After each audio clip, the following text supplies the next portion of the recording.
positional game there and winning it off with all this multi-high and low ground coming out. Look at these tarps, Bala. Yeah, this fossil is ridiculous as it goes all the way back. I mean, really, we could actually track the story of Vivid, right? He had no materials through all of this. He barely contributed to that thing, but he survived until top 2. So what a performance there from Vivid, and that's why they're up there. That's why they're in second place right now.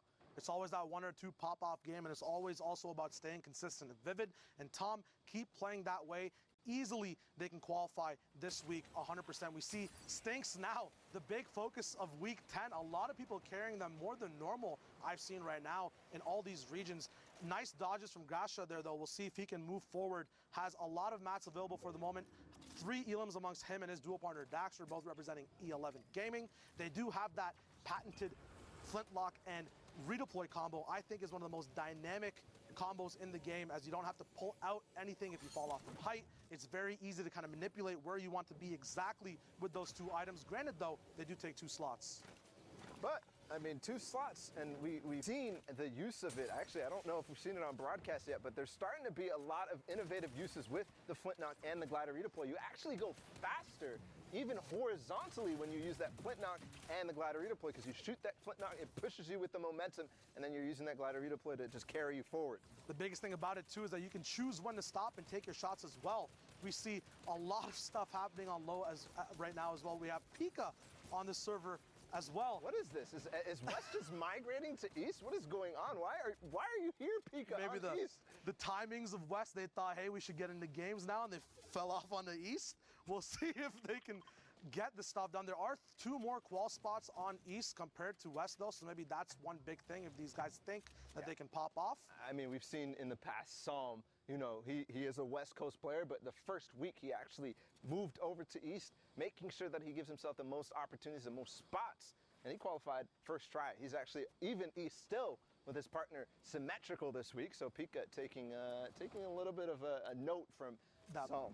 Yeah, absolutely. At the moment, though, this is not the first chance. This is the last chance. It's week 10, so everyone's pulling out all the tricks from the bag.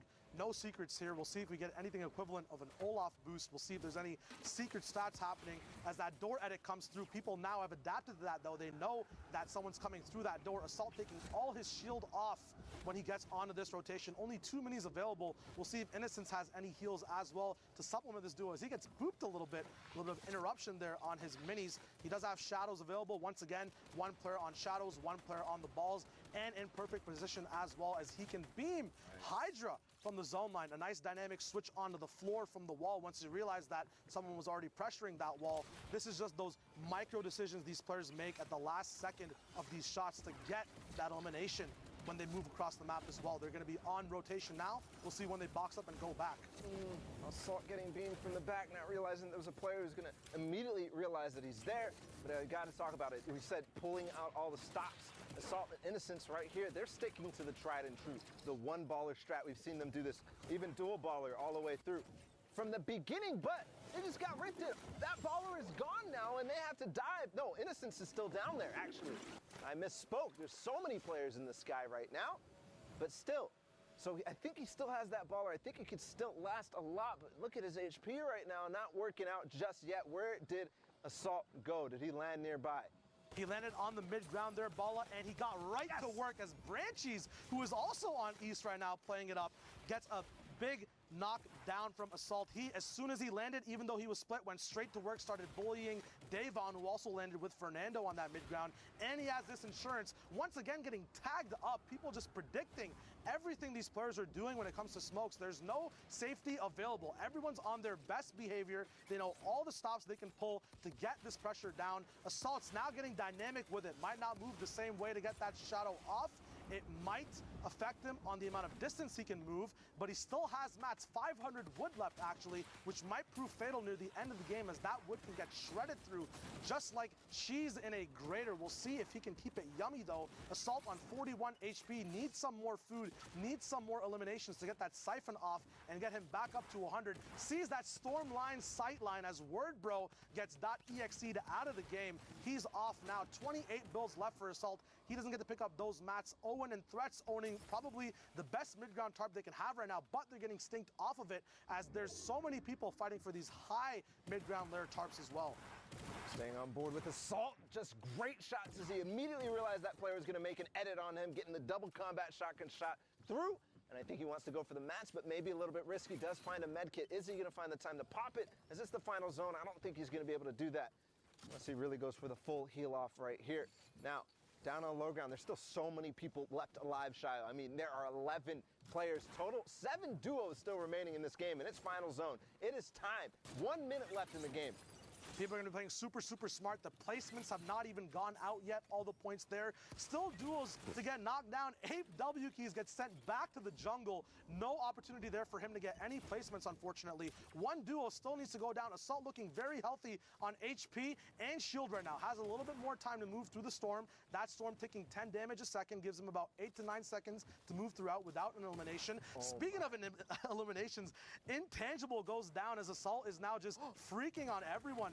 Another shot coming in. Threats is getting eliminated. Can he keep it going? Assault has that low ground lair. It's very dangerous for the surprise factor. Davon getting that shot off, but it's not over yet. Creo and Nolan in a 1v1. Both their duos have gone down. Creo with the Superman launchpad on the height. Still has mats to answer with it as well. Starts taking the ticks of health first, but resets those ticks as Nolan has fallen under less HP. Creo with the high IQ launchpad and safety switch to stay in the storm and clinch out that game.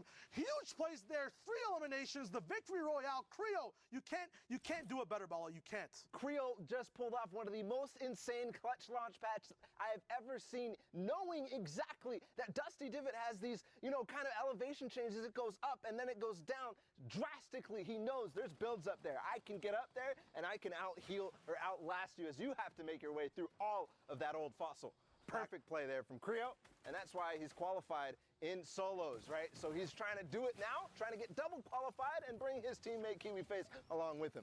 We talk about qualified duos and solos. Sap and Zayt now, who also qualified for duos, are going to be looking at getting some more money and placement as well as they keep playing for these top spots for respect and practice as well. Slurp sticking on Sap. He does have a few more. They pick up an elimination. A lot of loot to work with now. Looks like they have excess mats as well. They're in zone. They could big up their base if they wanted to, make it a little bit bigger for more sightlines, or they could stay cool, calm, collected. One cool thing I see from low ground usually is if you stay a little bit more low key and then look for surprise shots where people don't expect it, that's where you can get those big picks. On height, it's always dope to, edit your walls, see if there's any advantage points, but with low ground, you usually have 1 or 2 angles, and you can get those pop-off moments there.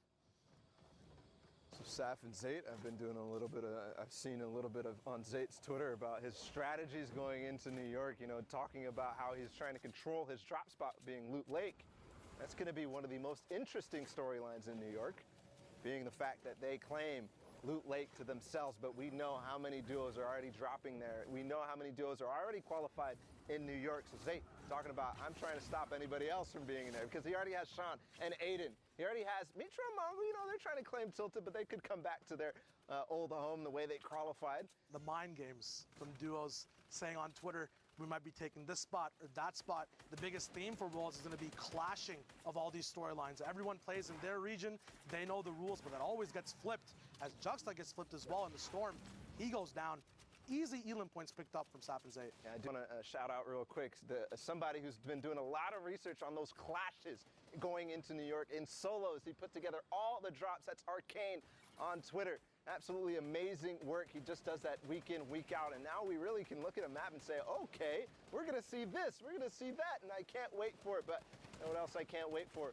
It's Fuzzy and Hogman. This is one of the teams that has had those, heartbreaking weeks, those heartbreaking moments, but also very positive, triumphant, because every week they're up there as Hogman picks up webs. Every single week, they're getting so close.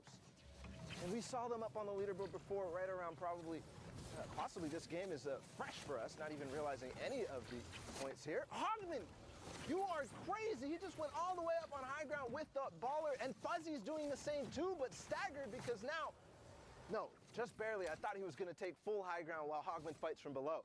But what a crazy play there. They're all of a sudden in a really good position. They talk about the use of ballers in competitive, but no one does it better, I think, than Hogman and Fuzzy. Hogman was the king of ballers coming in from solo. He's kind of given that knowledge to Fuzzy as well. The amount of time they can keep these ballers alive near the end of the circle. A rift coming out now, seeing if they can once again reposition. Looks like their game plan is always zone 6 and 7. fight for that height. Use your mats then. So if the balls don't work, we'll see if the rift to go can work. And it does almost, as Hogman gets that slow deploy, but pops off on Sean Claude from the back. We'll see if he can build up. Another shot coming in. The Sidewinder combat shotgun. We'll see if he can wall replace here. His enemy goes down lower towards the ground. Sean gets that elim, or Hogman gets the elim confirmed on Sean. Multi-layered high ground available as well for this duo. Yeah, and I'm curious, okay, they are going to use the launch pad to get right back down. Actually, Fuzzy's going to go ahead and drop all the way down. He does have that glider redeploy, but one thing I'm noticing in their inventory, they have the chug splashes. We saw the play earlier from Famhood. So that is a possibility here in this game, but there's still so much to play, Shio. The Chug Splash is one thing you can always bait and switch with. We saw that high ground PG fight about to happen, but instantaneously that heal off came in. We'll see what these duels can do with the utility. They have Brispy going for a nice utility play as his trap gives him some fruition, but he can't capitalize on getting those mats, ammo, or weapon upgrades because these guys have to move for the storm. Sometimes you can get those high priority elims down, but you won't be able to get everything out of them except for just the points, and it might make it so that you fall behind on tempo for the rest of the game, moving on positions. Speaking of tempo, I love how Sherry here is not, full topping all the way through, but what he is doing is placing a floor and a cone on the bottom layer and making sure that if anybody's going to go below, I can make that edit. I can open up on you. A lot of personalized styles from a lot of people. Powbro going down. We'll see Cherry actually moving behind his builds as his duo stays up. This is huge. 6 duos left alive now. 1 more placement point left. We'll see who's allowed to play and who is not going to get any placement points from this point onwards. Hogman on the high ground with Fuzzy, who's trying to wall replace. Once again, this genius type of split on height where one person, one target, for the other one goes and does the dirty work. Fuzzy in a dirty situation, but Hogman cleans it up. Very nice stuff there as they get that elim down. Big points available as well for these duels if they can keep getting these elims over and over again. And I love how they collapsed directly on that player. As soon as they got both the cone and the floor, that player started full sending on them. They both came down and made sure that they would handle this, but making sure that they're also getting that victory royale. They're slowing down, splitting the materials, knowing exactly where that LX RI duo is going to be, but Fuzzy goes down. It's now all up to Hogman, maybe opening a little bit preemptively there, but it's still top 3 situation. They've earned all the placement points. Hogman's gonna get revenge onto Cherry. There's still 1 more down below, but he has no mats. Does fine. The siphon mats right there, that's gonna allow him to stay up just for a little bit longer. Using the Chug Splash, not yet using that slurp, but he sees an opportunity, does get a couple shots. Now it's a 1v1 down on low ground. Hogman can take his time or go full send, get the elimination. Yes, onto Brispy, and then finally onto Lotus. Hogman and Fuzzy take the victory royale with 20 points. Options, options, options. Hogman just using the proper shots, using the proper heals. Zeke, what do you think about all this, man? How is this stuff getting so insane and more ramped up over and over again? We knew for a while now that Hogmans and Fuzzy had it, and right then they just put all the pieces together. A massive 20-point game. Let's go. Fuzzy Wuzzy doesn't care. Fuzzy Wuzzy will take all your points away and qualify for the World Cup. That should have rhymed. I apologize. Sundown has long hair. There's the There rhyme. you go. All right, let's talk about some dope clips that you pulled for us. Yes, let's take a look at some of the individual efforts that are coming out. I know it's Duos Week, but right now these guys are putting their partner on their backs. First, you can see Vivid, no mats, no partner, no problem. Picks up the first elim, then immediately gets the knock onto a rock. He gets the bare minimum of mats there, a little bit more, 18, and he's able to convert it into more. Gets the immediate pickaxe and then finds out GG's only Rig Earth, not enough there. Frags his way into the top 10, and then he's still going. We hopped on board with him. He was at 2 elims, no mats, no partner. Now all of a sudden, 6 elims, 75 mats, has control of the mid-tarp, gets himself into that top 5 situation, almost single-handedly, brilliantly done from the week 1 qualifier. It was a great effort and another great individual effort out of Assaults here. Drops down, puts the drum gun at mid-range to work, picking up branches, and then gets the upgrade to that legendary combat, and then he's gonna go to town with it. Finds Wordbro on the quick rotation through, and then doesn't let up, still picking people up inside the top 10 and sticking with it. This is how Innocence and Assault have made their plays. They've done it by fragging out and getting the elims, trying to be the only full controller duo. Shout out to Wolfies being the 2nd controller player to make it so far to the Fortnite World Cup for the duos, and Assault just running down the low ground here. And again, this has been all without innocence. We hopped on board. He was only on the 2 elims. He was able to get 5, 6 now, and then get himself into the top 5 as well. Just a brilliantly done play. And will the individual efforts be enough? Speaking of an individual effort, Creo with the nuts launch pad up onto the high ground, and then watch how he stays in the storm. We talk about every single interaction mattering, sometimes not even the interaction mattering, every single second, and having one more second in the zone. He knows when it goes to full close, he's ready to challenge out. Brilliantly done, trying to get Lazarus a duo spot as well as their solo spot. Let's take a look at the standings so far, and it's Slackies and Keys right now in the top spot, 57 points. The young calculator and Macwood just behind.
Nuts.